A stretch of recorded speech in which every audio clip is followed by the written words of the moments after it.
Continuação da leitura do livro O Pequeno Príncipe. Capítulo 16. O sétimo planeta foi, portanto, a Terra. A Terra não é um planeta qualquer.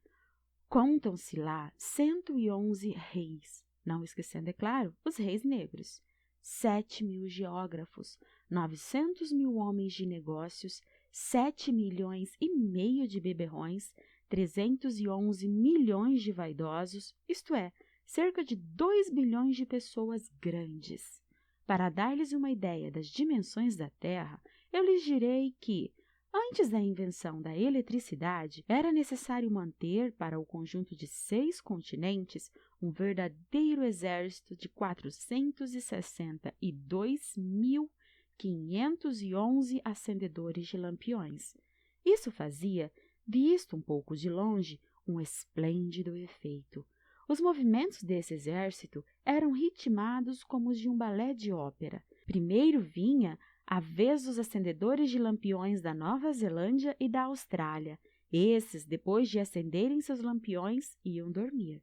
Entrava, por sua vez, a dança dos acendedores de lampiões da China e da Sibéria, e estes acenderam e também desapareceram nos bastidores. Em seguida, era a vez dos acendedores de lampiões da Rússia e das Índias, depois os da África e da Europa, a seguir os da América do Sul e os da América do Norte, e jamais se enganavam na ordem de entrada. Quando apareciam em cena, era um espetáculo grandioso. Apenas 2, o acendedor do único lampião do Polo Norte e o seu colega do único lampião do Polo Sul, levavam vida preguiçosa e negligente. Trabalhavam 2 vezes por ano. Capítulo 17. Quando a gente quer fazer graça, às vezes mente um pouco. Não fui lá muito honesto ao lhes falar dos acendedores de lampiões, com o risco de dar uma falsa ideia do nosso planeta àqueles que não o conhecem. Os homens ocupam, na verdade, muito pouco lugar na superfície da Terra. Se os 2 bilhões de habitantes que povoam a Terra se mantivessem em pé, colados um ao outro como para um comício, acomodar-se-iam facilmente numa praça pública de 20 milhas de comprimento por 20 de largura. Poder-se-ia juntar a humanidade toda na menor das ilhas do Pacífico. As pessoas grandes, é claro, não acreditarão. Elas julgam ocupar muito espaço, imaginam-se tão importantes como os baobás.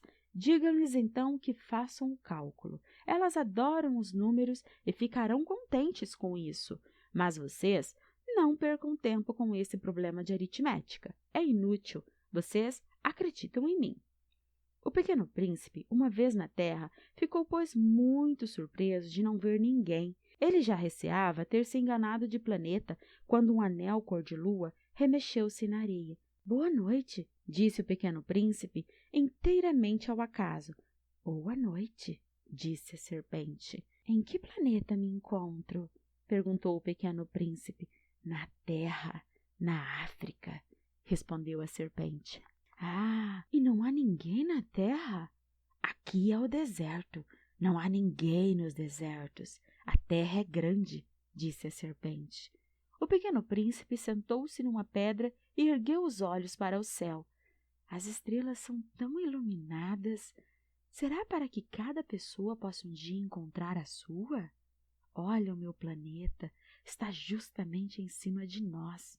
Mas como está longe! Teu planeta é belo, disse a serpente. Que vens fazer aqui?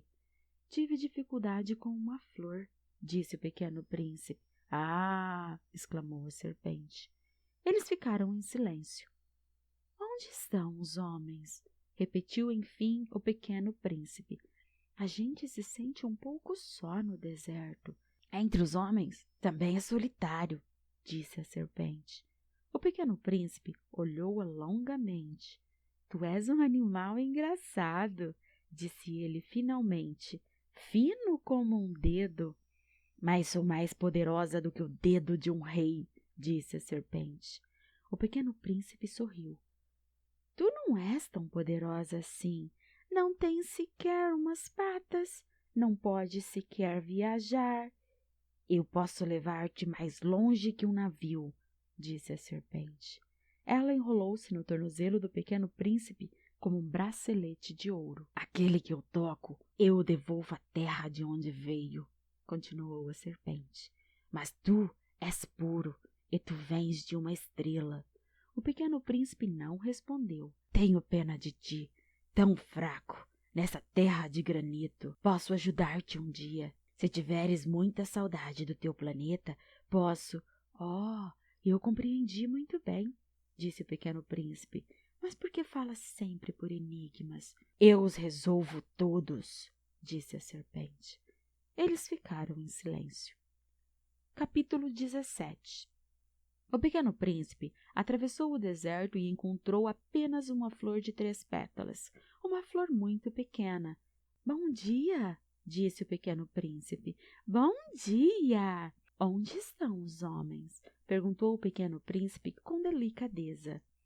A flor um dia havia visto passar uma caravana. Os homens?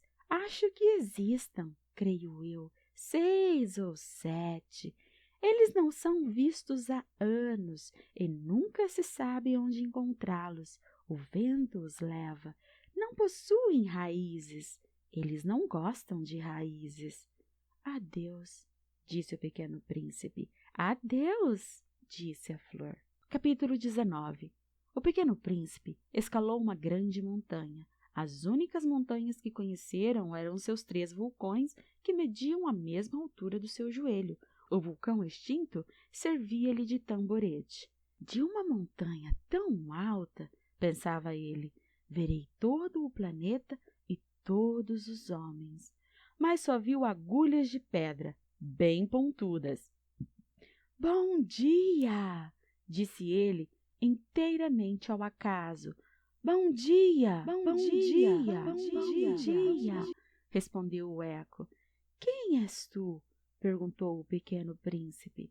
Quem és tu? Quem és tu? Quem és tu? Quem és tu? Respondeu o eco. Sede meus amigos, eu estou só, disse ele. Estou só, estou só, respondeu o eco. Que planeta engraçado, pensou então. É todo seco, todo pontudo e todo salgado, e os homens não têm imaginação, repetem o que dizemos. No meu planeta eu tinha uma flor, e ela era sempre que falava primeiro. Capítulo 20.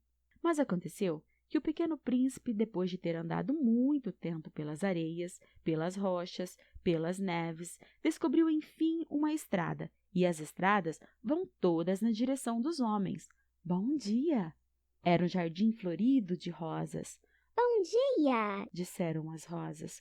O pequeno príncipe contemplou-as. Eram todas iguais à sua flor. Quem sois? Perguntou ele, espantado. Nós somos as rosas, disseram as rosas. Ah, disse o pequeno príncipe, e ele sentiu-se extremamente infeliz.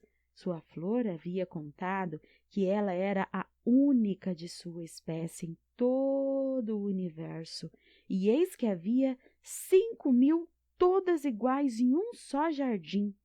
Ela teria de se envergonhar, pensou ele. Se visse isso, começaria a tossir, fingiria morrer para escapar ao ridículo, e eu, então, seria obrigado a fingir que cuidava dela, porque senão, só para me humilhar, ela seria bem capaz de morrer de verdade. Depois, refletiu ainda. Eu me julgava rico de possuir uma flor única, e tenho apenas uma rosa comum, uma rosa e 3 vulcões que não passam do meu joelho, um dos quais extinto para sempre. Isso não faz de mim um grande príncipe. E deitado na relva, ele chorou.